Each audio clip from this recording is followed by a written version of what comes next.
talking to you today. And I was a big fan of yours. Growing up on your films, I'm sure you hear it all the time. I actually had an Edward Scissorhands costume that I made for Halloween. Jeez, that's... Yeah. It was hard to... That's scary. Yeah, it's hard to pick up girls with that outfit, isn't it? Pick up a beer at the bar. It's hard, you can open cans for other people, but that's about it.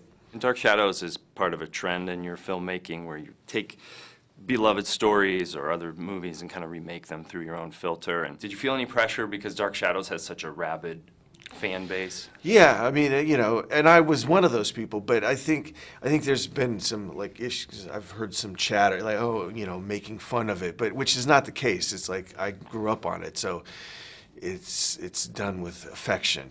Johnny's a fan, Michelle Pfeiffer's a fan, and we hear Michelle talk about it. When I talk about it, we look back on the show with such affection. Do you know what I mean? So that's the sort of thing we were trying to capture, not so much the literalness of the show, but the vibe that it gave certain of us fans remembrance in watching it. 8 times now with Johnny Depp working together. I'm sure you guys have kind of a language, right? We speak in Avatar language, yeah.